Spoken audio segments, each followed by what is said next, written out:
A Venezuela a gente não precisa nem entrar em pauta, né? Não precisa nem comentar. Mas algo, Bernardo, que eu gostaria que tu explorasse, né? Obviamente de uma forma mais branda.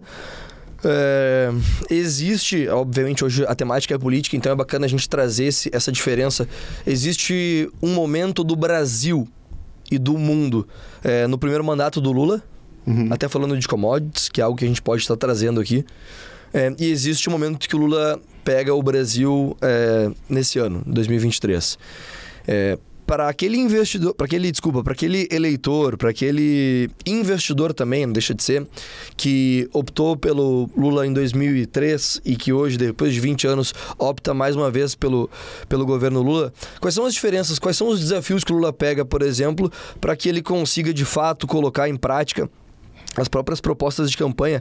Algo que eu e a Isadora trazemos aí de forma recorrente nas atualizações de mercado são... Haddad traz muito essa figura de que existe espaço para o social, o que obviamente é de suma importância, porém sem desrespeitar a parte orçamentária, né? O teto de gastos, que agora não está mais vigente, mas o que a gente vai abordar agora, que é o próprio arcabouço. Então, assim... Antes da gente entrar na parte do arcabouço, o que tu vê de diferença do Lula 1 para agora nesse novo mandato? Perfeito. Eu acho que assim, o momento que o Lula pegou foi um momento muito positivo, né, para o Brasil em específico, porque a gente via uma trajetória ali de corrigindo, depois de todo o governo Fernando Henrique botou o Plano Real nos trilhos e botou o Brasil num rumo de ajuste fiscal, a gente vinha já numa trajetória, assim, um ciclo positivo. E aí coincidiu da gente pegar um ciclo global de commodities e o Brasil é um país basicamente exportador de commodities e ainda né? Muito forte. Então, um agro muito forte, commodities, né? Poxa, Vale, Petrobras, são commodities, né? Que são as principais empresas da Bolsa Brasileira. Fora todo o agro que hoje aí a gente tem 3 safras no ano, a maior parte das empresas do setor do agro. Então, é muita produtividade, muita eficiência, né? Então, a gente consegue, digamos assim, ter muita vantagem competitiva nesse mercado de commodities em geral, né? Só que a gente não está num momento de expansão global, né? Poxa, os Estados Unidos está num momento de quase recessão, Europa também com inflação, a China totalmente desacelerada depois de 2 anos de lockdown intermitente. Então, o mundo está num perfil assim mais estagflação, Europa e Estados Unidos, e a China super desacelerada, a Rússia em uma guerra, literalmente. Então, é um momento bastante conturbado para a economia global, onde 2023 a gente deve ter um crescimento bastante pífio do Brasil, em torno de 1%, e isso gera de muito desafio, muita dificuldade de você ter recursos para poder investir e gerar benesses para a sociedade, ou mesmo gerar investimento e aumento de empregabilidade no Brasil, né? Perfeito. Então, esse é o grande desafio hoje do Lula, né? Como construir um ambiente positivo interno, sendo que você não tem muito espaço de manobra, né? Você pega o próprio exemplo da Argentina, que o Brasil tinha, né? O Lula tinha uma missão ali de salvar o peronismo, ali de salvar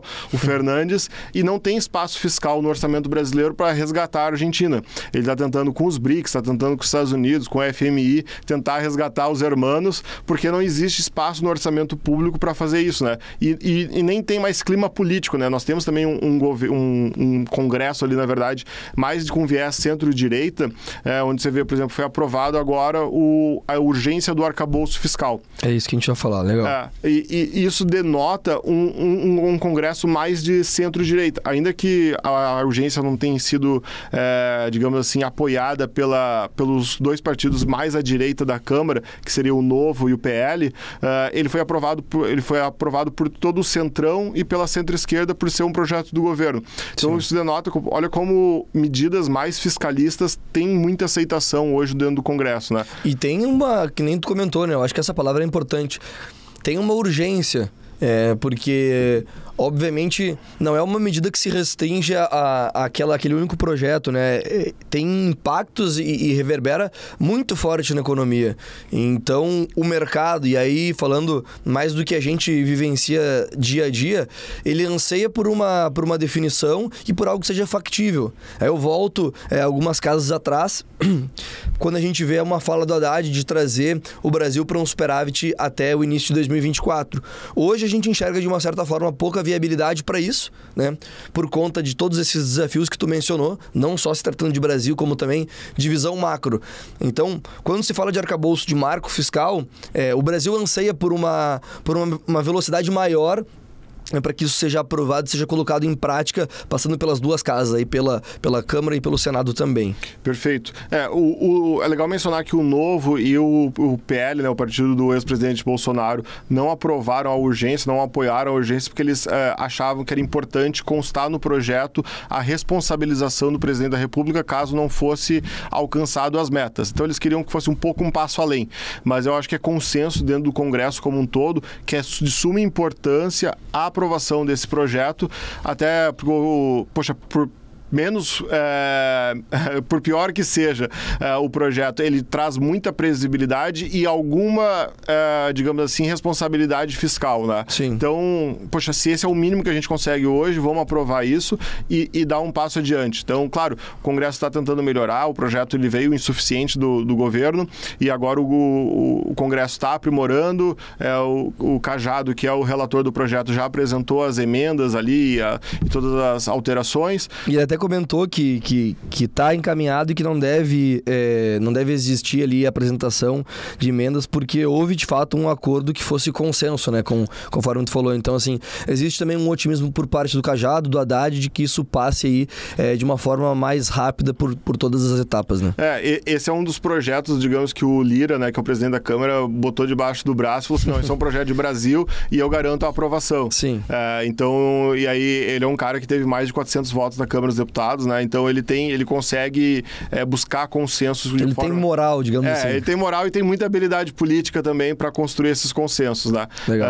Então isso deve passar no Senado, talvez haja alguma outra alteração do Senado, mas deve ser aprovado, né? Então isso vai ser muito positivo para a economia.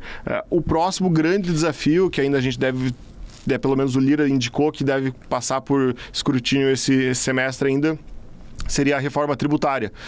Que isso tem a possibilidade de gerar muita produtividade no Brasil. Legal. Acho que o princípio... Que não é novidade também essa questão de reforma tributária, ela já vem há um bom tempo sendo pautada, não só no governo atual, mas também já vem do último governo Bolsonaro em voga, e já se fez várias adaptações, e ainda não chegou num projeto que de fato consiga passar por todas as etapas, né?